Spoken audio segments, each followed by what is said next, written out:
اللهم صل صلاة كاملة وسلم سلاما تاما على سيدنا محمد الذي تنحل به العقد وتنفرج به القرب وتقضى به الحوائج وتنال به الرغائب وحسن الخواتيم ويستسقى الغمام بوجهه الكريم وعلى آله وصحبه في كل لمحة ونفس بعدد كل معلوم لك. اللهم صل صلاة كاملة وسلم سلاما تاما على سيدنا محمد الذي تنحل به العقد وتنفرج به القرب وتقضى به الحوائج وتنال به الرغائب وحسن الخواتيم ويستسقى الغمام بوجهه الكريم وعلى آله وصحبه في كل لمحة ونفس بعدد كل معلوم لك. اللهم صل وسلم على سيدنا محمد الفاتح لما أغلق والخاتم لما سبق والناصر الحق بالحق والهادي إلى صراطك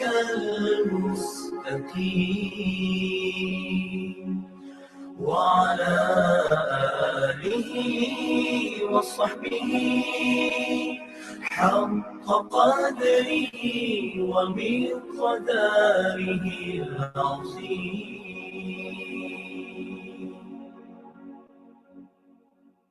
Ya Allah, rahmati dan berkati penghulu kami Nabi Muhammad.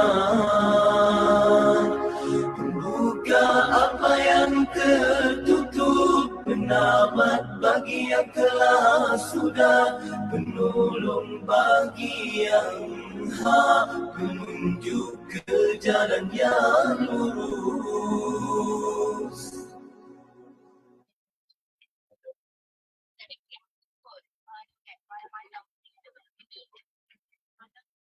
Bismillahirrahmanirrahim. Assalamualaikum warahmatullahi ta'ala wabarakatuh. Alhamdulillahirabbil alamin. Wassalatu wassalamu ala asyrafil anbiya'i wal mursalin wa ala alihi wa sahbihi ajma'in. Qala rabbi shrah li sadri wa yassir li amri wahlul 'uqdatam min lisani yafqahu qawli.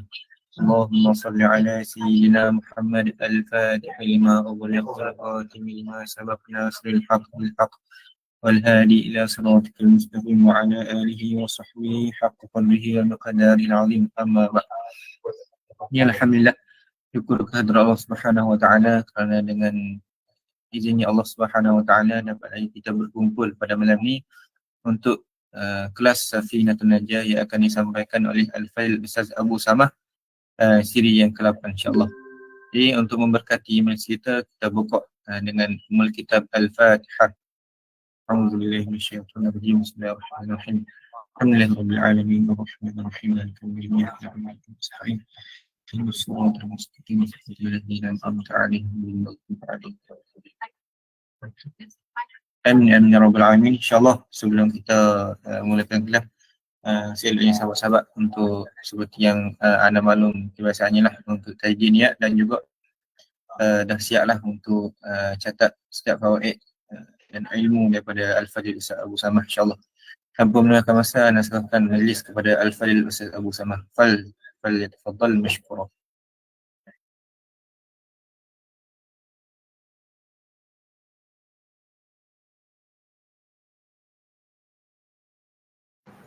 Ustaz dah buka mic. Assalamualaikum warahmatullahi ta'ala wabarakatuh. Bismillah wassalatu wassalamu ala rasulillah wa ala alihi wa sahbihi wa man walah.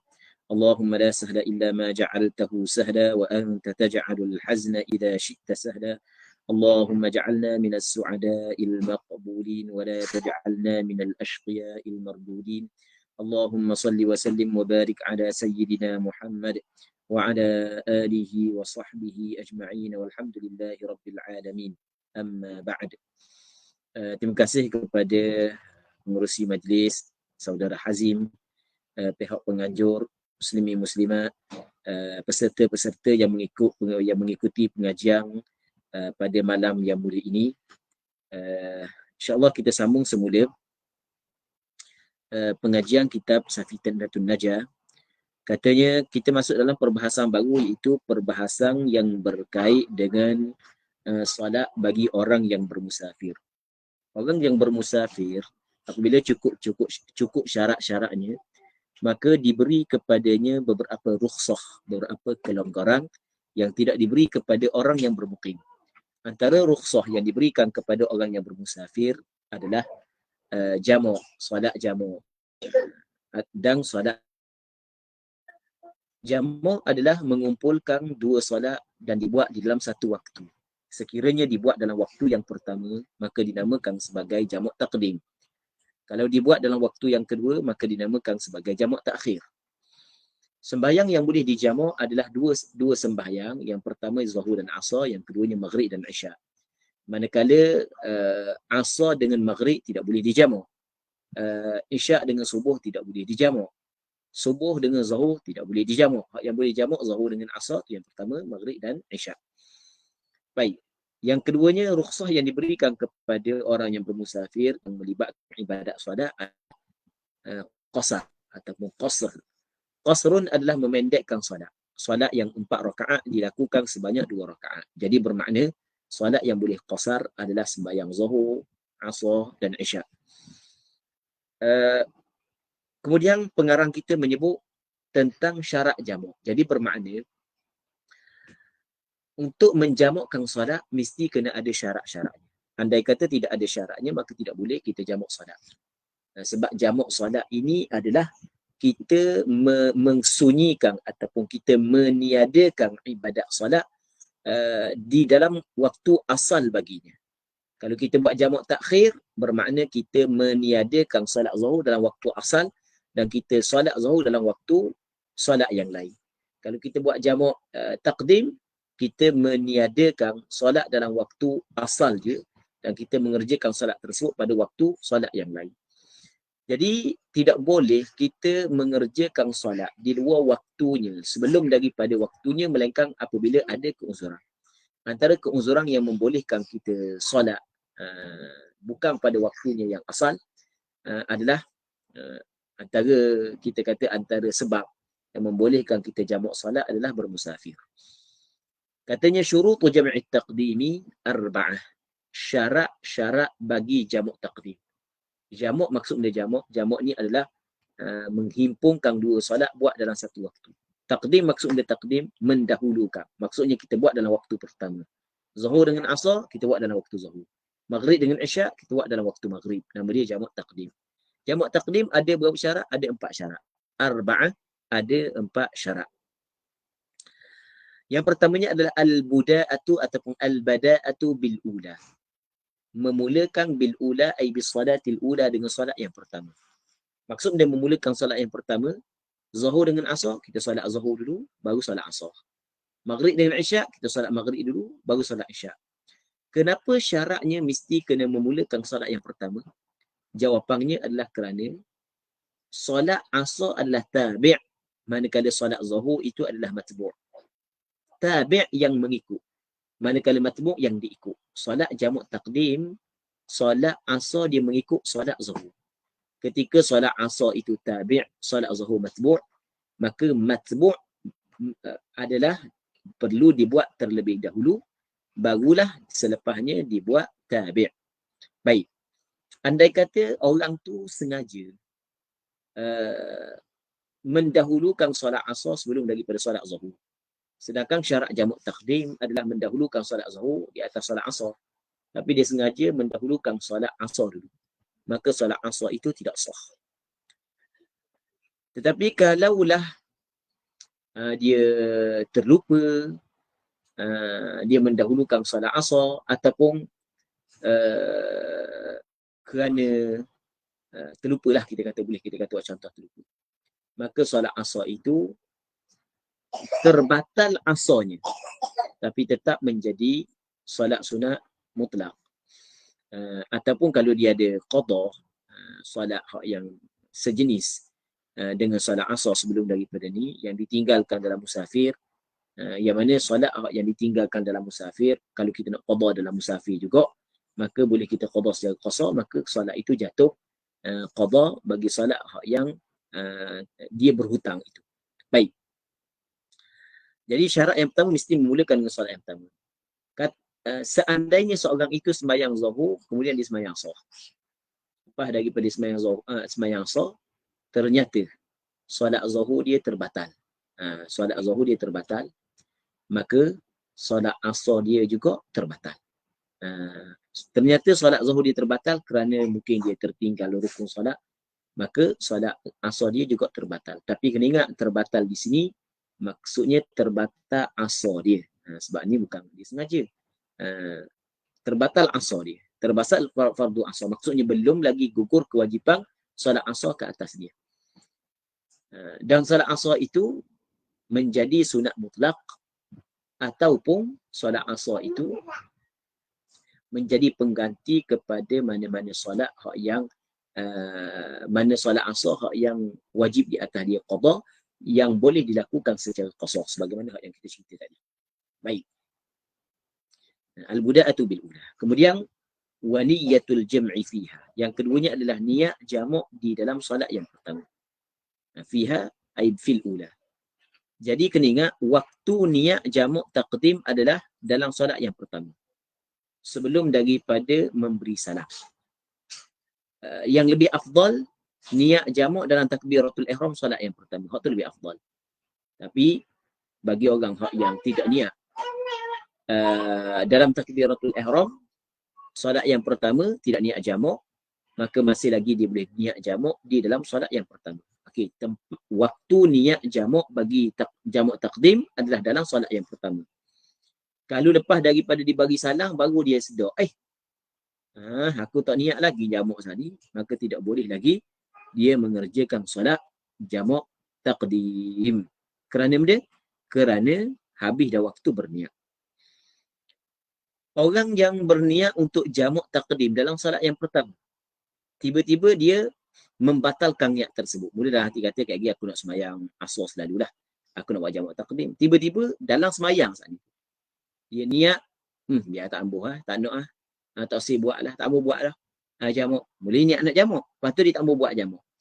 Selama mana dia belum bagi salam, boleh lagi dia niat jamak. Tapi kalau dia membatalkan niat jamak lepas daripada bagi salam, baru dia nak niat semula, maka tidak boleh lagi dia niat jamak. Kerana niat jamak pada awalnya telah dibatalkan dengan niat untuk tidak meneruskan jamak.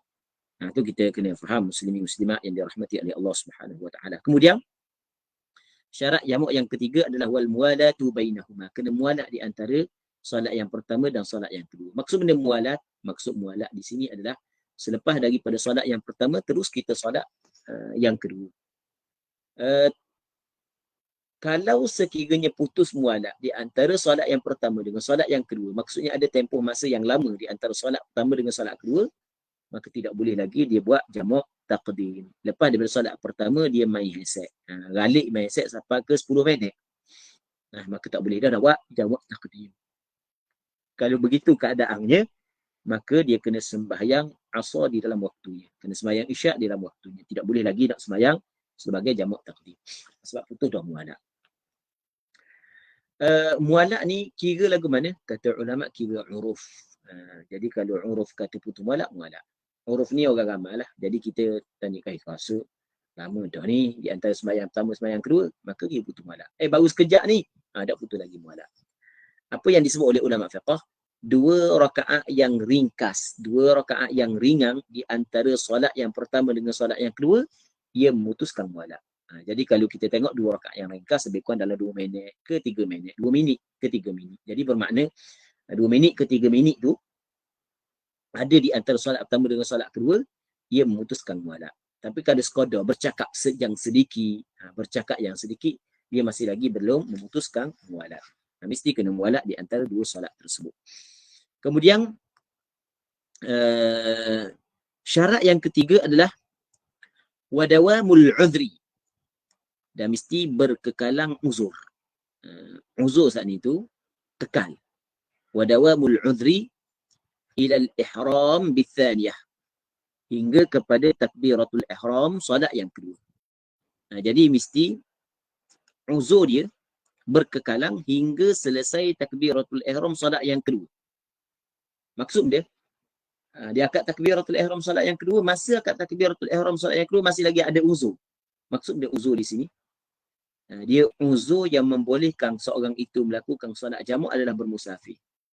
Jadi mesti kena masih lagi bermusafir ketika mengangkat takbiratul ihram solat yang kedua. Andai kata orang tu sembahyang zuhur, kemudian tidak sempat untuk angkat takbiratul ihram solat yang kedua, tiba-tiba dia bermukim.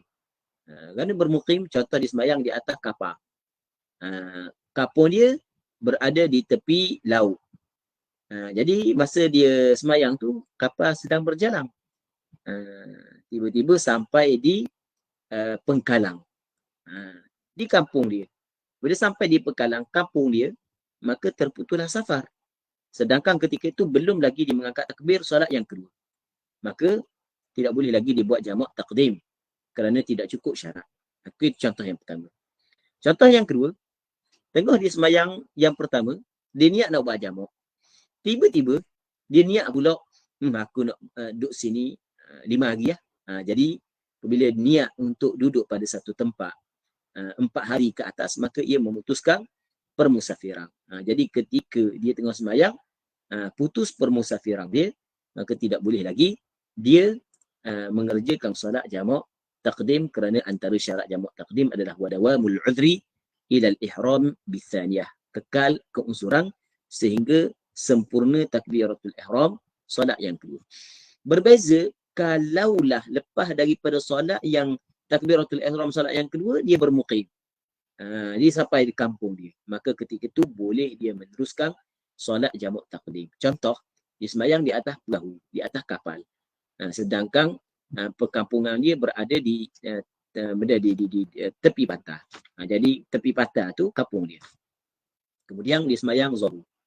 Lepas selesai sembahyang zuhur, kapal tengah bergerak. Lepas tu dia pun sembahyang asar. Tengah sembahyang asar, tiba-tiba sampai di kampung. Maka boleh dia menghabiskan solat tersebut tanpa perlu berhenti. Kerana benda? Kerana semasa takbiratul ihram solat yang kedua, dia ada keuzuran, iaitu bermusafir. Itu kita kena faham. Jadi mesti kena kekal keuzuran tersebut sehingga takbiratul ihram solat yang kedua.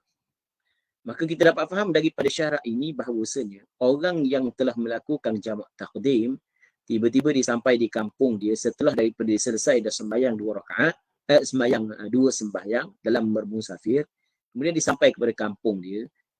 Apabila sampai kepada kampung dia, baru masuk waktu sebenar bagi solat fardu asar sebagai contoh kalau zuhur dengan asar, ataupun baru masuk waktu sebenar bagi solat isyak kalau masalah maghrib dengan isyak. Adakah wajib dia kena ulang balik solat asar yang dibuat secara jamak takdim, sedangkan ketika dia sampai kampung tu baru masuk waktu asar yang asal? Jawapannya tidak perlu dia ulang balik. Bahkan sudah mencukupi solat jamak takdim. Dua solat yang dilakukan secara jamak takdim itu menggugurkan kewajipan yang dituntut kepadanya mengerjakan solat zuhur dan solat asar. Kenapa? Sudah memadai kerana masa dia buat saat itu jamak takdim memang cukup syarat dia. Jadi bila cukup syarat maka gugurlah kewajipan solat daripadanya. Okey, kemudian faslun syurutu jam'i ta'khir ithnan. Syarat jamak takhir ada dua. Setelah ni syarat jamak takdim, syarat jamak takhir dua. Jadi bermakna syarat jamak takhir lebih sedikit berbanding dengan syarat jamak takdim.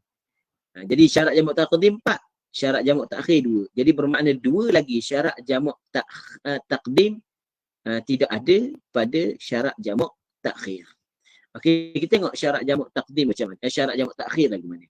Syurut jam'i takhir ithnan. Syarat jamak takhir ada 2. Jamak takhir ni kita sembahyang zuhur dan asar dalam waktu asar, maghrib dan isyak di dalam waktu isyak. Itu makna jamak takhir. Dia ada 2. Yang pertamanya niyatut takhir. Niat takhir. Untuk melewatkan sembahyang ini dalam waktu asar. Niat, aku nak solat zuhur ni dalam waktu asar. Aku nak solat jamak zuhur dalam waktu asar. Itu kena niat. Niat takhir.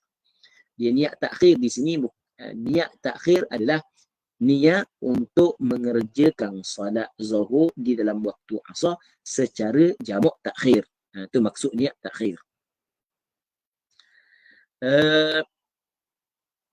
Ketika dia niat waqad baqiya min waqtil ula ma yasa'uha. Sesungguhnya berbaki daripada waktu solat yang pertama kadar tempoh yang telus untuk solat yang pertama. Jadi masa dia nak niat tu mesti kena ada tempoh yang telus untuk solat yang pertama. Telus untuk solat yang pertama. Ini pandangan sebahagian daripada ulama mazhab Imam Syafi'i. Jadi ada pandangan yang kedua, tak telus pun apa tapi cukup 1 rakaat. Tak apalah kita pakai pandangan yang disebut dalam kitab kita. Telus sembahyang yang pertama. Contoh, sembahyang zuhur kalau nak buat sebanyak 2 rakaat bagi orang bermusafir perlu kepada masa 3 minit. Tak lambat sangat dah tu. Dah cepat sangat dah tu. 3 minit. Katakanlah 3 minit. Maka ketika masuk waktu zuhur, bila masuk waktu zuhur, ada dah sebab wajib solat atas mukallaf. Sebab Allah Ta'ala sebut dalam Quran, aqimis salata liduluki syams. Hendaklah kamu mendirikan solat ketika gelincir matahari. Jadi apabila berlaku gelincir matahari, maka terjadi sebab wajib solat zuhur. Apabila masuk waktu solat zuhur, diwajibkan dia solat zuhur, mengerjakan solat zuhur dengan perbuatan dia. Kalau dia tidak ingin mengerjakan solat zuhur dalam waktunya yang asal, sedangkan dia ada keuzuran, maka dia kena azam. Dia kena niat untuk dilakukan solat tersebut dalam waktu asar. Ketika dia nak niat, mesti waktu saat itu masih lagi telus untuk mengerjakan solat dalam waktu zuhur yang asal. Kalau tak telus dah, tinggal seminit lagi. Dan sengaja dia tidak niat, melambatkan niat. Sampai seminit lagi baru dia nak niat, maka hukum dia adalah haram, salah. Sebab apa? Sebab membawa kepada sengaja mengeluarkan solat daripada waktunya tanpa sebarang uzur syar'i. Kalau dia niat, maka itu jelas hukum dia. Kemudian wadawamul uzri ila tamami tsaniyah, dan berkekalan uzur. Uzur di sini adalah bermusafir hingga kepada sempurna solat yang kedua. Biar selesai 2 solat. Solat yang kedua maksudnya solat asar. Jadi dia contoh dia solat zuhur. Kemudian selesai solat zuhur dia solat asar. Selesai solat asar barulah dia bermuqim. Maka selesai dah jamak takhir dia. Tapi andai kata dia bermuqim sebelum daripada selesai solat yang kedua, maka jelas solat yang pertama saat itu tidak lagi dinamakan sebagai jamak takhir, bahkan dinamakan sebagai qadha. Jatuh qada lah. Jatuh qada. Baik.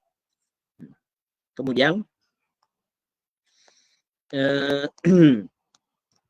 faslun syurutul qasri sab'atun. Syarat-syarat qasar. Okey, kita kena faham jamak satu rukhsah, qasar satu rukhsah yang lain. Rukhsah ni kelonggaran yang diberikan oleh syarak. Jamak ni satu rukhsah, qasar satu rukhsah yang lain. Jadi di situ ada dua rukhsah, dua kelonggaran yang diberikan oleh syarak. Lepas tu kita kena ingat pula, tidak disyaratkan bagi orang yang ingin mengerjakan solat jamak, solat qasar, tidak disyaratkan orang yang ingin mengerjakan solat qasar, tidak disyaratkan buat jamak bersamanya. Sebab jamak satu bab, qasar satu bab yang lain. Boleh kita buat jamak tanpa qasar, boleh kita buat qasar tanpa jamak, kita boleh buat jamak serta qasar, kedua-duanya, dan jamak serta qasar salah satu daripada kedua. Boleh berlaku. Kita kata contoh jamak sahaja tanpa qasar.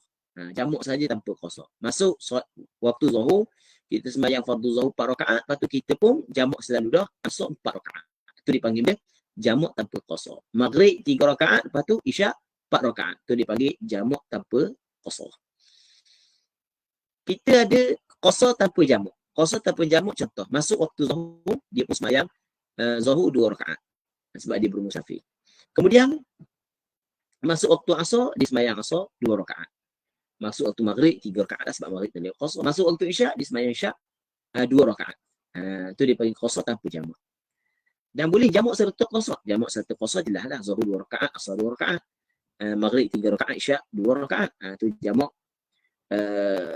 boleh serta qasar. Lepas tu ada pula selagi adalah jamak serta qasar salah satu daripada kedua. Solat pertama 4, solat kedua 2. Solat maghrib 3, solat isyak 2. Boleh juga. Baik. Jadi kita kena faham jamak dengan qasar adalah dua bab yang berbeza. Syarat qasar ada sab'atun, ada 7. Yang pertamanya ayyakuna safaruhu marhalatain. Bahawa perjalanannya 2 marhalah. Jadi maksud 2 marhalah ni adalah sekitar 82 km. Sekitar 82 km. Baik. Sebenarnya dalam penetapan 2 marhalah ni ulama sedikit berbeza pandangan lah. Tidak berlaku kesepakatan di kalangan ulama dalam menetapkan bilangan ataupun dalam menetapkan pengiraan kilometer bagi perjalanan 2 marhalah. Ada hak yang kata 81, ada kata 82, sampai ada kata 89, dan ada kata 90 lebih, dan ada juga sampai 120 km. Ada sampai 120 km.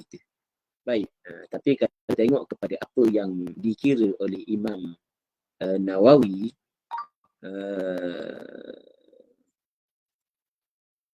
apa yang dikira oleh Imam Nawawi.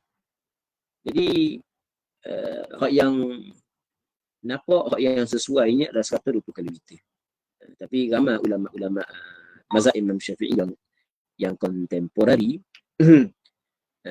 berpendapat sekitar 82 km. Sebagai contoh dalam kitab Taqrirat As-Sabidah 82 km. Dalam kitab Al-Fiqh Al-Manhaji 81 km. Dalam kitab Al-Mu'tamad fil Fiqh Syafi'i 81 km. Baik. Muslimat yang dirahmati oleh Allah Subhanahu wa taala, yang penting perjalanannya itu adalah 2 marhalah.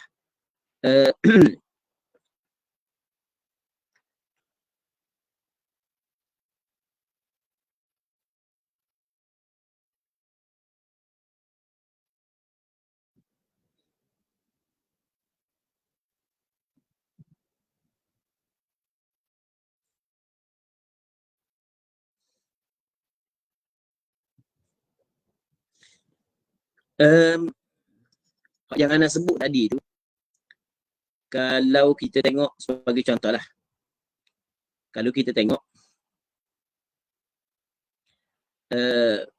dalam kitab Majmu',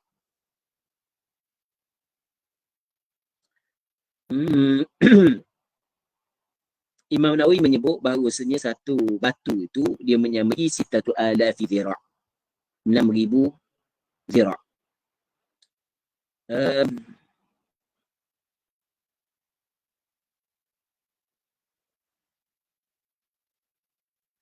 Ataupun secara mudah, dua marhalah ni kalau kira nak kira dengan hasta, ia lebih kurang dalam 288,000 hasta. 288,000 hasta. 2 hasta 1 meter. Jadi 288,000 hasta. Jadi bermakna kalau dengan meter 144,000 meter. 144,000 meter. Jadi 144,000 meter. 1 kilometer 1,000 meter. Jadi lebih kurang lah tu. Jadi lebih kurang 120 kilometer lebih tu. Kalau pengiraan begitulah yang disebut oleh sebagian ulama fiqh. Sebab itulah ada juga sebahagian daripada ulama fiqh kontemporari menetapkan bilangan kilometer dengan dua marhalah dengan sebuah kilometer ni lebih daripada 100 kilometer, lebih daripada 100 kilometer. Wallahu a'lam. Tak nak khabar secara ringkas je lah. Boleh tengoklah bagaimana pengiraan dua marhalah dengan pengiraan hasta. Disebut oleh beberapa orang ulama, antaranya Imam Nawawi sendiri. Cuma sebahagian daripada ulama kontemporari, sebagai contoh ana sebut dalam kitab At-Taqrirat As-Sadidah 82, Fiqh Manhaji Mu'tamad fil Fiqh Syafi'i yang dikarang oleh Dr. Muhammad Az-Zuhaili 81 km. Imam Wahbah Az-Zuhaili dalam kitab Al-Fiqh Al-Muyassar yang dikarang oleh beliau, tak silap ingat, hampir 90 km. Tak apa pun. 80 berapa, 86 ke 87 ke 8, ana lupa dah lebih tepat, tapi dekat-dekat dengan 90. Baik. Jadi pendek kata, dalam penetapan dua marhalah dengan pengiraan kilometer berlaku khilaf di kalangan ulama kontemporari, ulama mazhab Imam Syafi'i yang kontemporari.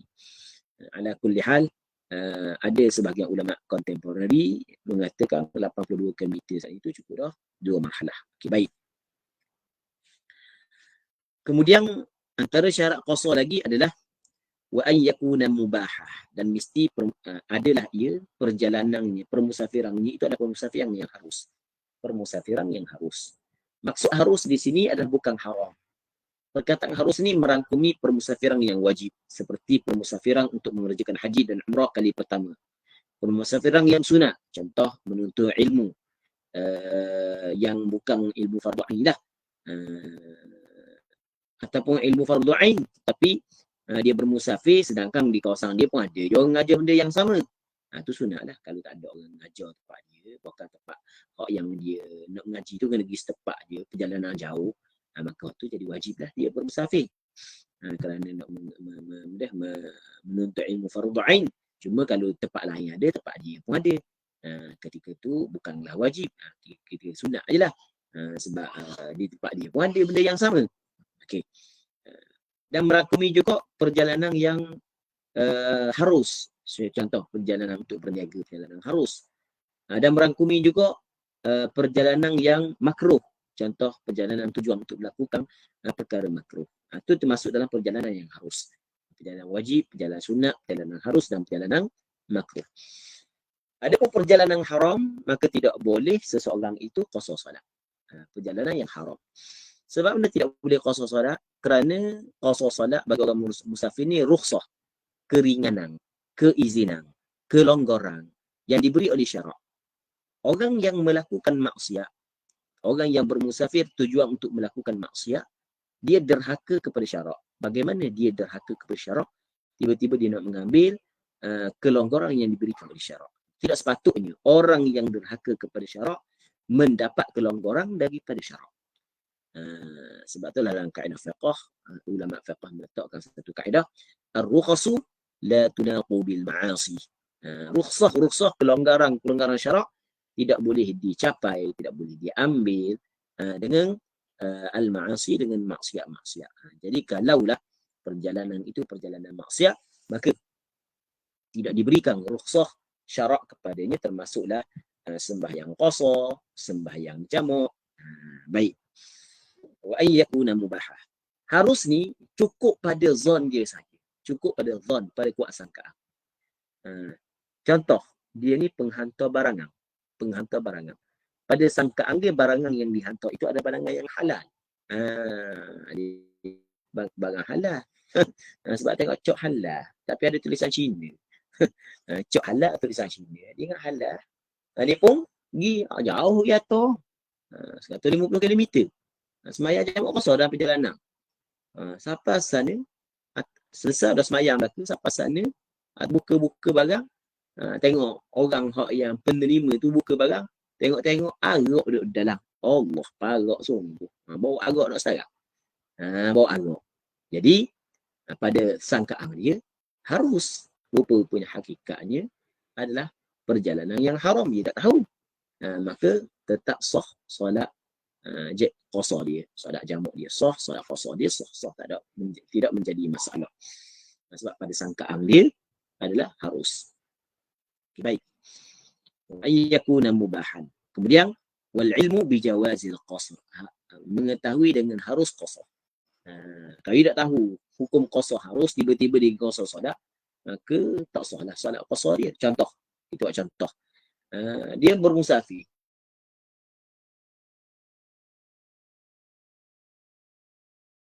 Dia orang semayang lah. Orang jadi tu imam, orang nak kabar dia nak semayang qasar. Ataupun sebut dah qasar tapi tak faham. Jadi orang pun tu imam pun semayang 2 rakaat, dia pun 2 rakaat retek. Waktu imam bagi salam, dia bagi salam retek. Tapi dia tu tidak tahu bahawa semayang 4 tu boleh buat 2. Maka semayang dia tidak sah. Semayang dia tidak sah. Bila tidak sah, wajib dia kena semayang semula. Kemudian dia ada perbincangan lagi tu dalam bab ni. Ketika wajib dia kena semayang semula kerana semayang dia tidak sah. Lepas tu baru dia tahu, rupanya orang musafir cukup syarat boleh qasar solat. Situ baru dia tahu. Apabila dia tahu, tiba-tiba dia nak qasar solat, boleh ke tak? Jawapannya kena tengok. Kena tengok macam mana. Kalau sekiranya masa dia akad takbiratul ihram bersama dengan kawan-kawan dia tadi tu niat 4 rakaat. Aku sembahyang fardu zuhur 4 rakaat. Tapi apabila orang bagi salam 2 rakaat, dia bagi salam 2 rakaat juga. Jadi solatnya batal. Ketika tu tidak boleh lagi dia buat solat qasar. Sebab solat tu tak jadi, tapi nak buat qasar tak boleh. Sebab itu tak boleh.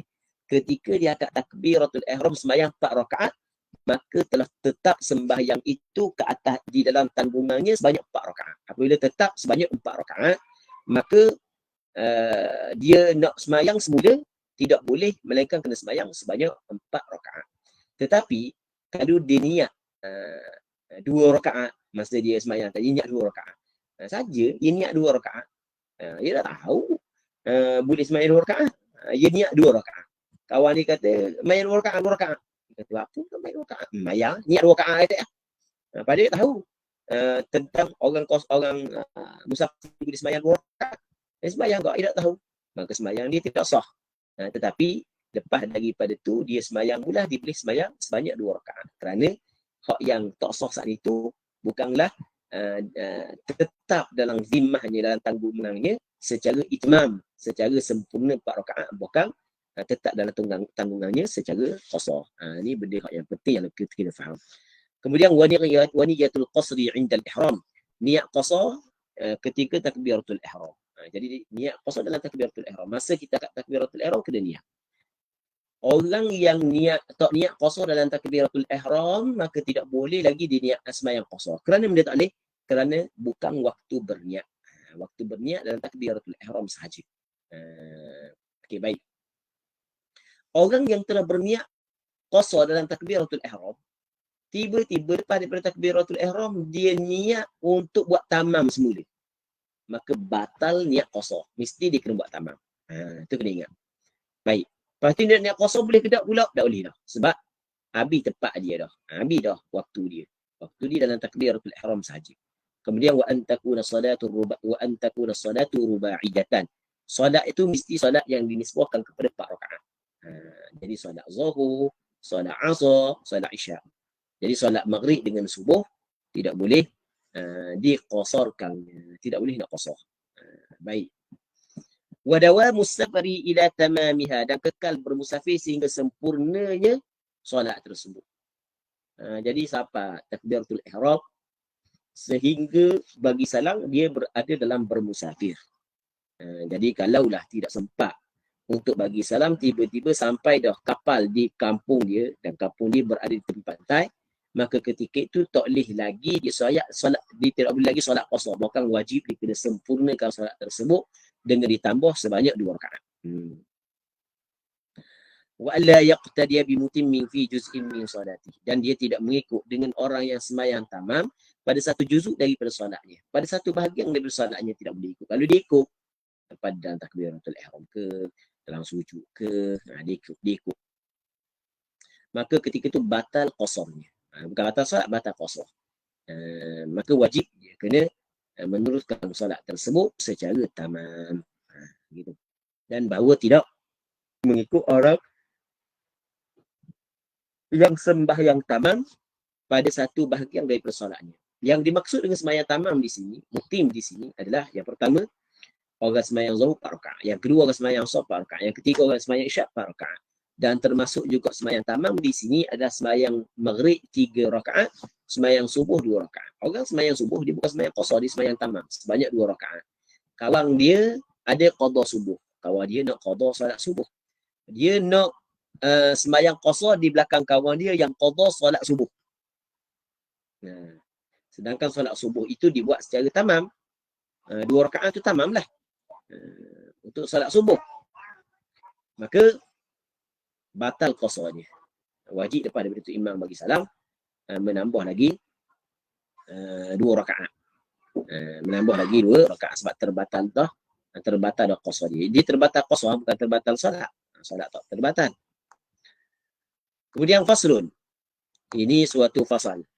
Syurutul Jum'ati sittatun. Syarat-syarat Jumaat ada 6. Kita nak masuk perbincangan baru, iaitu berkenaan dengan solat Jumaat. Syarat Jumaat ada 6. Antakuna kulluha fi waqti dhuhr. Bahawa adalah kesemuanya dalam waktu zuhur. Solat Jumaat dilakukan dalam waktu zuhur. Katakanlah tu khatib khutbah panjang. Lepas tu sembahyang panjang. Sampai ke dah nak bagi salam masuk asar. Maka ketika itu wajib disempurnakan solat tersebut sebanyak 4 rakaat. Jadi zuhur dah lah. Tak jadi solat Jumaat dah lah. Sebab Jumaat mesti dilakukan dalam waktu zuhur. Wa antuqama fi khitatil balad. Didirikan solat Jumaat di dalam garisan penempatan. Jadi jangan buat solat Jumaat di luar kawasan penempatan. Tak boleh. Tak sah. Wa antusalla jama'atan, mesti dilakukan solat secara berjamaah. Secara berjamaah dalam solat Jumaat, hukum dia adalah wajib. Sebab itulah pada asalnya imam tidak wajib niat menjadi imam, melainkan dalam 4 solat. Antaranya adalah solat Jumaat. Solat Jumaat mesti imam berniat menjadi imam dalam takbiratul ihram. Kalau tidak, tak sah sembahyang tu imam. Kenapa? Mesti kena berniat kerana sembahyang Jumaat secara berjemaah, hukum dia adalah wajib. Wa ayyakunu arba'in, dan bahawa adalah mereka itu orang yang mendirikan solat Jumaat 40. Mendirikan solat Jumaat tu mesti kena 40 orang. 40 orang ni dia ada syarat dia. 40 orang lelaki, yang balik, yang berakal, yang tidak gila. Lepas tu bermustautin. Nak bilang 40 orang mesti kena orang bermustautin. Jadi mesti kena 40 orang. Yang mana 40 orang ni termasuk imam. 40 orang ahraran, semua merdeka. Hamba tak boleh. Hamba tidak dikira. Zukuran, laki-laki. Nak semayang tu boleh. Tetapi tidak dikira. Laki-laki, kalau perempuan tidak dikira. Balighin, balik. Balik, siapa umur berakal tu je lah. Mustautinin, semuanya yang bermustautin, yang menetap di situ. Tidak akan berpindah melainkan apabila ada hajat. Wa alla tasbiqaha wa tuqarinaha jum'atun fi tilkal balad, dan baru tidak mendahului akan dia dan tidak menyertai baginya, tidak menyertai oleh Jumaat pada tempat tersebut. Jadi jangan ada dah bawa Jumaat baru dakwah. Jadi kalau dalam tempat tu, dalam satu qaryah dua tempat Jumaat, maka hak yang buat dulu sah, hak yang buat kemudian tak sah. Kalau sama-sama buat akad takbiratul ihram sama-sama, maka kedua-duanya tidak sah. Maksud wa alla tasbiqaha wa la tuqarinaha jum'atun fi tilkal balad. Wa an yataqaddamaha khutbatan, dan bahawa mendahului akan solat Jumaat oleh 2 khutbah. Jadi ada 2 khutbah. Lepas tu kemudian ia bincang berkenaan dengan rukun khutbah.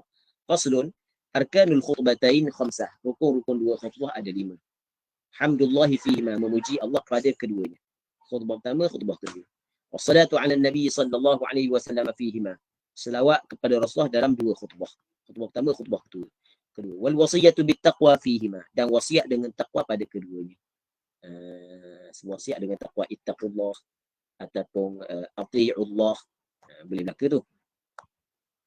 Wa qira'atu ayatin minal Qur'ani fi ihdahuma, dan baca satu ayat daripada Al-Quran pada salah satu daripada 2 khutbah. Kita nak baca khutbah pertama berapa?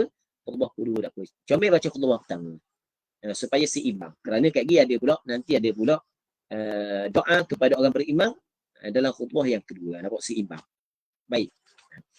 Lepas tu doa ulil mu'minin wal mu'minat fil akhirah. Fil akhirah. Doa kepada orang beriman laki-laki, kepada orang beriman perempuan dalam khutbah yang akhir. Jadi rukun khutbah ni mesti dibaca dengan bahasa Arab. Tidak memadai dibaca dengan bahasa Melayu.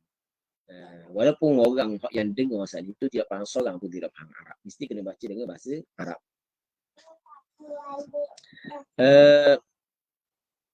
Kemudian, jadi khutbah ni bukanlah payahlah. Khutbah. Kalau kita nak ringkaskan khutbah ni, tak apa pun 2 minit. Assalamualaikum warahmatullahi sunat. Kita naik atas mimbar, tak ada bagi salam. Pakai selalu dah. Sah dak khutbah kita? Sah. Cuma tak ada pahala sunat lah. Khutbah tu sah. Pahala sunat je, tak ada. Jadi, kita naik atas mimbar, kita gila dulu dah. Alhamdulillah. Allahumma salli ala Muhammad. Ittaqullah. Qala Allah Ta'ala. Alif lam mim. Zalikal kitabu la raiba fihi hudan lil muttaqin. Lepas tu, kita pun duduk. Duduk. Bangun pula. Alhamdulillah wassalatu wassalamu ala Rasulillah, ittaqullah. Allahumma ighfir lil mu'minina wal mu'minat. Okay, selesai khutbah. Bagi hello. Selesai khutbah.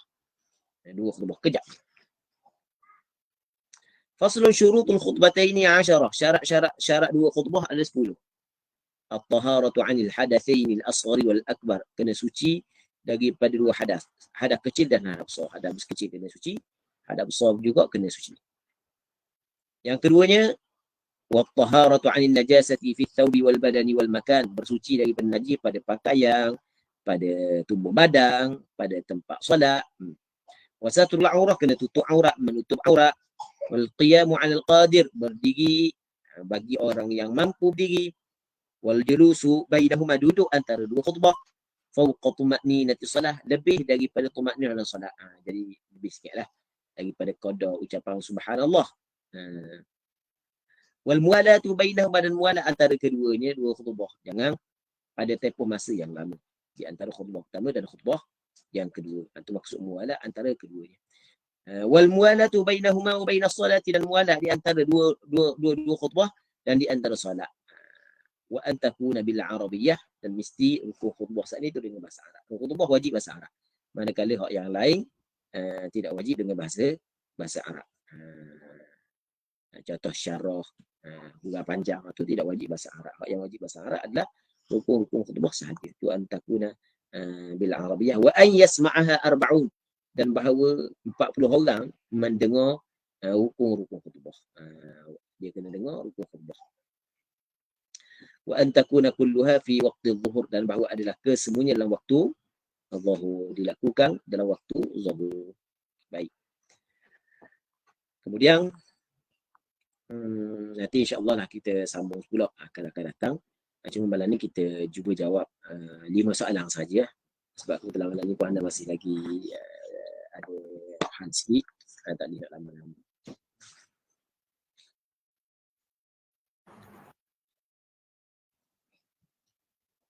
Bismillahirrahmanirrahim. Alhamdulillah. Selesai untuk sesi perbahasan kitab Safinah Najah. InsyaAllah kita akan masuk kepada sesi soal jawab. Jadi insyaAllah untuk soalan yang pertama. Assalamualaikum Ustaz. Maaf ganggu. Jika seorang salat tamam zuhur kemudian dia teruskan qasar asar, adakah salat qasarnya diterima? qasar dengan jamak adalah dua bab yang berbeza. Tidak disyaratkan bagi orang yang nak buat jamak mesti kena buat qasar bersamanya. Tidak disyarat bagi orang yang nak buat qasar kena buat berjamak bersamanya. Orang yang buat solat zuhur secara itmam kerana dia mengikut tu imam sembahyang biasa, kemudian lepas daripada sembahyang zuhur dia nak sembahyang asar sebanyak 2 rakaat, maka diterima ke tak? Insya-Allah diterima kalau sekiranya cukup keikhlasan dan syarat-syarat yang lain. Insya-Allah diterima. Soalan yang kedua. Assalamualaikum Ustaz. Mustautin tu apa? Bermustautin ni adalah orang yang menetap di sesuatu tempat dan dia tidak ingin berpindah daripada tempat tersebut. Sama ada pada musim panas, musim sejuk, ia tak mahu berpindah.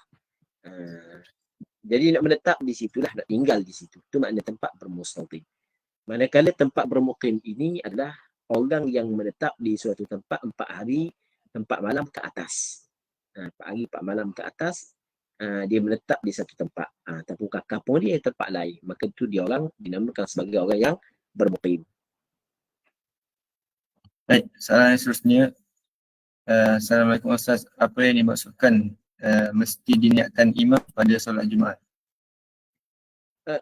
Solat Jumaat, tu imam mesti wajib kena niat menjadi imam.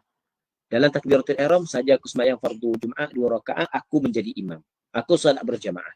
Aku menjadi imam. Mesti kena niat lagi tu. Kerana solat Jumaat wajib dilakukan secara berjamaah. Maka niat berjamaah mesti bermula daripada takbiratul ihram. Kerana takbiratul ihram adalah permulaan bagi solat. Baik, soalan seterusnya. Assalamualaikum Ustaz. Kalau dia tak niat untuk musafir tetapi setelah